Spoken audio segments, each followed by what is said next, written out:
In this video, I want to talk about finding the x and y-intercepts given a polynomial function. So in this case, we have f of x is equal to x to the third minus 4x squared minus 16x plus 64. So we want to find the x and y-intercepts. So you may remember that the y-intercept happens when x equals 0, and the x-intercept happens when y equals 0. So let's go ahead and do the x-intercepts first. So this is the same. X-intercepts are the same as zeros and roots. And this is when we let y equal 0, and then we solve for x. So this is going to be a little bit harder because it's not factored for us.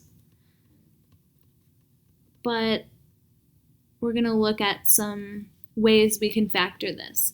So the way that I want to factor this is what's called factoring by grouping. And by grouping is when we take the first two terms and factor out what we can, and then take the second two terms and factor out what we can there. So in this case, we take the first two terms, and what do they have in common? They have x squared. So we'll factor out the x squared and see what's left. So we have an x and then minus 4.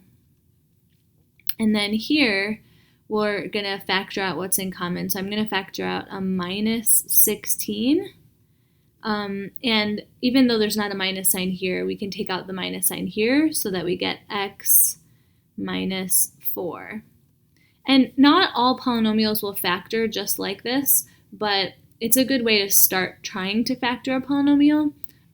Especially, after time, you can kind of see if it's going to factor well by grouping. So in this case, now we have x squared minus 16 times x minus 4. And what we're doing is we're just undoing the distributive property. So this is sort of with the distributive property already done, and then we're undoing the distributive property here. So this equals 0. Now we can actually factor this further. X squared minus 16 factors into x plus 4 times x minus 4. And then we have another factor of x minus 4. So this is actually a case of a repeated root, which we would normally write x plus 4 times x minus 4 squared. And that equals 0.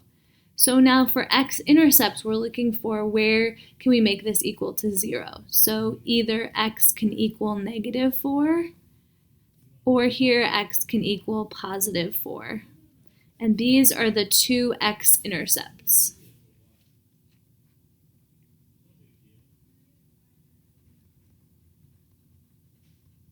Okay, so the y-intercepts are actually easier to find.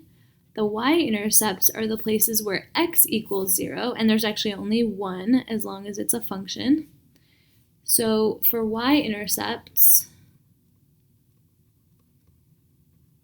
or for the y-intercept, I should say, we just let x equal 0. So 0 to the third minus 4 times 0 squared minus 16 times 0 plus 64.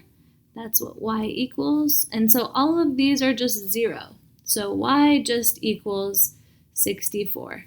So the y-intercept is 64, and the x-intercepts are negative 4 and positive 4. And that's how we find the x and y-intercepts given a polynomial function.